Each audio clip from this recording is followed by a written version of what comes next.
A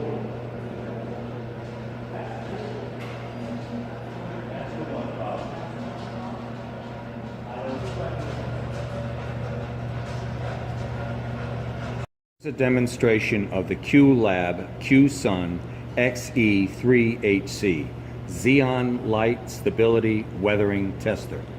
It simulates and accelerates various conditions, provides the best match to the full spectrum of sunlight, controlled humidity for realistic moisture simulation, automatic, and can be operated 24 hours a day, 7 days a week. It is equipped with a radiometer. The specimen tray is 17.5 inches long by 28 inches wide. It is also equipped with a separate cooling unit, and it's simultaneously chamber air and black panel temperature control is possible. It is powered by 208 three-phase, requiring a 44 amp service. First, we'll take a walk around it. We'll start by turning the switch on here. Now, when it first comes up, it'll normally stop at this first screen here, as you can see. Now, we'll step around the back.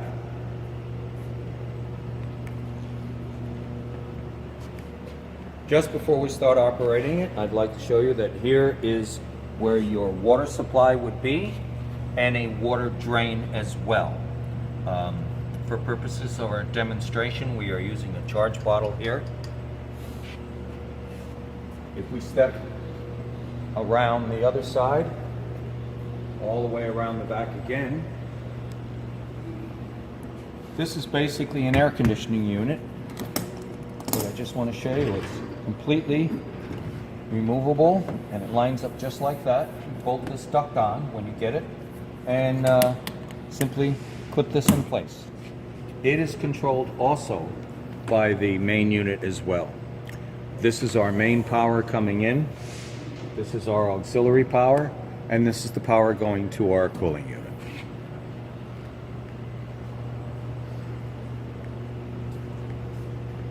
Now,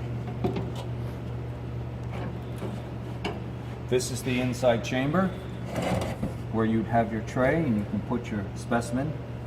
This is the black panel temperature probe.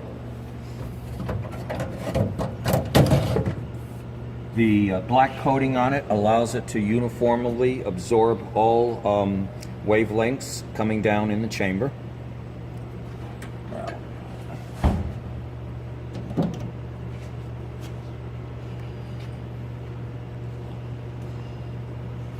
This is normally kept closed and locked, but this is where the Xeon light power supplies are kept in here. Normally there's no servicing involved in this. It's very, very clean unit. It is also interlocked as well, so if you open it, it shuts everything down. Also on the bottom here,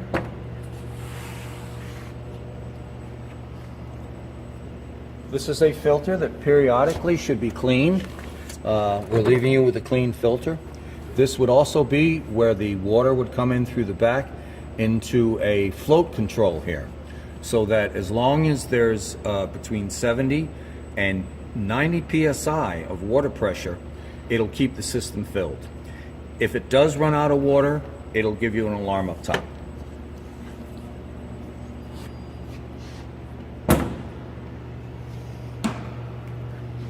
Now, the service manual is very complete on how to run the equipment.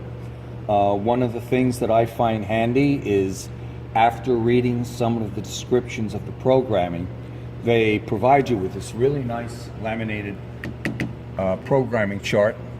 All you need to do is do this a few times, and you should be able to do it. It's not that hard at all. What I'm going to do is I'm going to run a program today. I'm going to select my program to run, and I have written a program called F. I call it the multitest program. So to select that, I'm going to hit enter. And what that will do is it will set the relative humidity to 50%, the black panel temperature in the back, or the tray temperature where your specimens would be on, will be set at 70 degrees C, and the actual surrounding air temperature will be at 47. Now, I have the option at this point now of either having the xenon light source come on or having it completely dark, which would be the difference between weathering between, let's say, bright sunlight during the day and when it's at night and it's very dark. So I'm going to start by running this system by turning both the humidity on, adjusting the temperature, and turning on the xenon lights. Now, normally when you start, you hit run. The first thing that will appear is this message here. This is not actually an error, but it has a timed startup period where it runs the cooling blower to try to unify the temperature inside.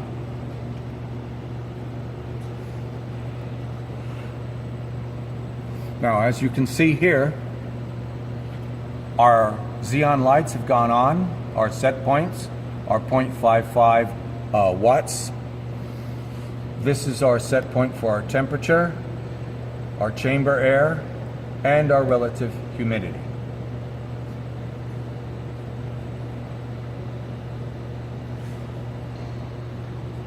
You can't open the door to see the light because the interlock will go off. But if you step around the back here and take a look up through the grate, you can see that the blazing xenon lights are definitely on inside. Always avoid looking at any kind of light used in this capacity, especially ultraviolet.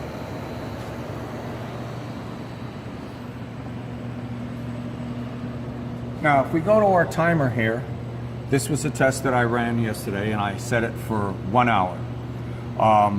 So what I think we'll do is we're going to let this one run for a little bit and come back in an hour, and we'll flip to some other steps where it'll turn the lights on, turn the lights off, and you'll see the variance in the temperature. Okay, I'm going to run a different version of the same test. What I'm going to do here is I will just go back into it and show you folks. I'm going to go in there, and as you can see, I've changed this. Here are different operating modes. We can operate in light. There's a water spray option that's available, and I'm just going to run the same numbers.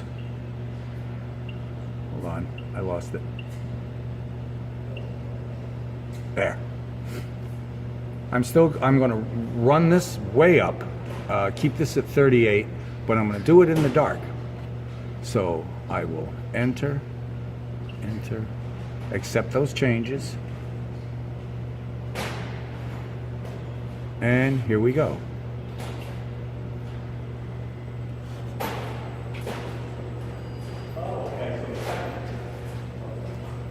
Again, it's approximately 30 to 45 second delay while it runs through its system checks. Now, notice, come on over here for a second. Now that we're in this mode, the cooling unit went on automatically. It will start and stop. All you have to do is keep this in the on position and it'll run from there.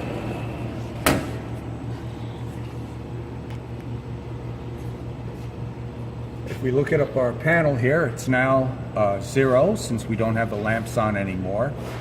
And we will come back in a little bit and see how we do. Back now, and as you can see with the light off, it comes up very, very quickly.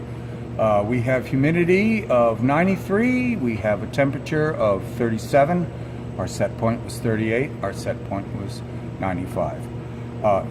Also, for your knowledge, don't be concerned if you see steam coming out of the top of the equipment. This right here is a vent. If you feel over here, this is a vent. And when you really push up the humidity set point, you'll see steam come out of here. That's naturally what it's supposed to do.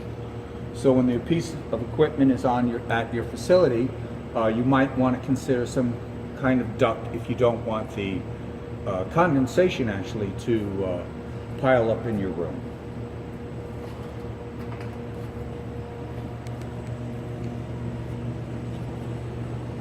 So it's very simple to follow. Make sure you follow the programming chart, and if you need descriptions of any one of the different modes, they're clearly written in the book. One thing that I posted while we were waiting to come back here is I made this little sign. It's important. Connect water and wait 20 minutes to allow a humidifier to fill before turning on power. That is to make sure that when you first bring the system on, you don't start heating anything up until the water is completely full. Depending on the pressure from your house water, it may take a little bit. It is a small line, but as long as you give it a few minutes, that's with the power off, it'll naturally push itself in and fill itself up. This will turn on and off as you've just heard, again to accommodate the set point temperature. There is both a filter in here, and then all you need to do is take a screwdriver, for example. This comes off real easy. Turn that, and turn that. And as you can see, we have another filter inside here too.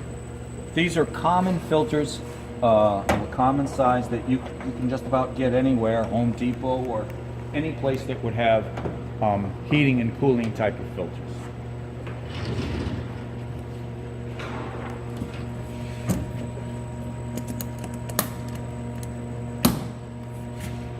Very efficient system for weathering testing. And this completes this demonstration.